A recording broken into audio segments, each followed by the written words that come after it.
Welcome, curious minds.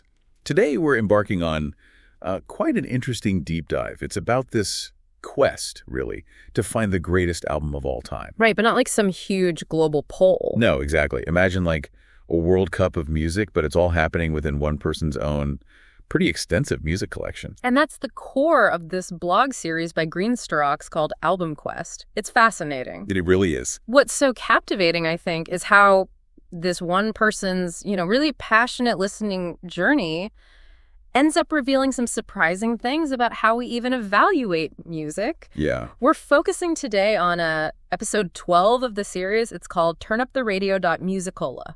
Catchy title. It is. Yeah. And we're looking at one particularly competitive group of albums from that post. Okay, so let's unpack this method Greenstrokes uses. It sounds pretty simple on the surface.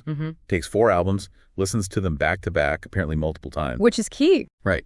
Then grades them first to fourth. Only the top 2 move on. Yeah. So it sounds simple, but what makes this simple but thorough thing actually work so well? Why does it reveal more than just a quick listen? Well, it really ensures this immersive experience and comparative, critically comparative. Yeah. It's not just about, putting on an old favorite. It forces a really rigorous side-by-side evaluation. It kind of strips away maybe nostalgia or what you thought you felt about an album. Oh, interesting. And the albums in this specific group, Group 12, they really highlight this. You've got Nick Kershaw's Radio Musicola, Yep. Alanis Morissette's Under Rug Swept, Right. Vince Dickla's soundtrack for Transformers. The animated movie. Yeah, the 1985 one, and Rainbow's Rising. Wow. That's quite a mix of genres. Exactly. And what's really striking is just how high the quality was across the board. Even with those differences, it made the rankings incredibly tight. And this is where it gets really interesting, isn't it? Because Rising by Rainbow, that's a classic hard rock album. Lots of people probably thought that would, walk the group. Absolutely, a real contender. But it landed in 4th place. 4th, yeah. That just shows how fierce the competition must have been in this specific group. It's a testament to it, definitely.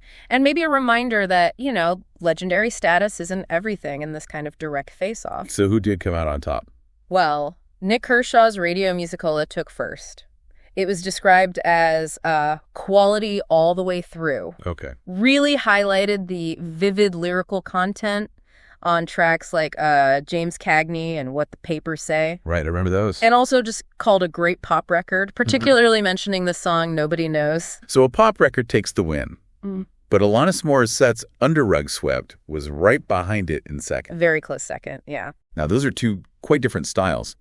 How do you think Greenstrokes weighed Kershaw's vivid lyrical content against Alanis, coming back to that sort of jagged-esque songwriting style? What made them such, close competitors here? That's the million-dollar question, isn't it? It must have come down to real nuances discovered in that repeat listening.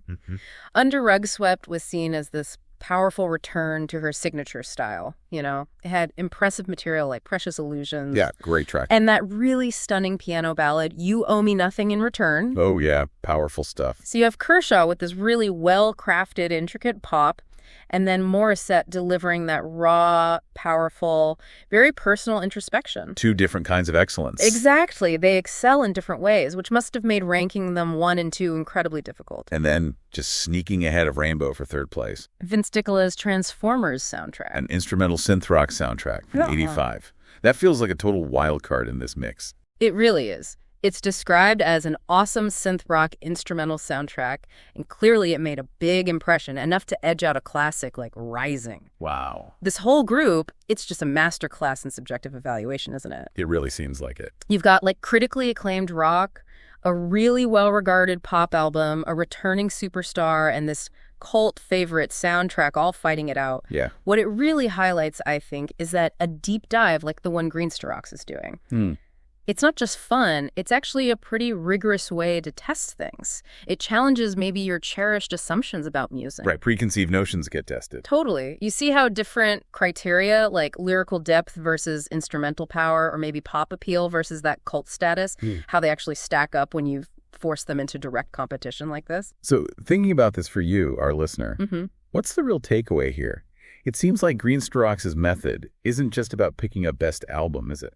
No, not entirely. It feels more like a powerful lesson in how that direct side-by-side comparison can kind of dismantle our fixed ideas about classic status. Yeah, it reveals that even these albums we think of as giants, they can be surprisingly vulnerable when they're judged purely on that immediate focused listening experience right next to something else. Absolutely. Yeah. Which kind of leads to an interesting question, doesn't it? Mm-hmm. If you were to do this yourself, like hold your own personal music World Cup, Okay. what 4 albums would make up your absolute toughest group to judge?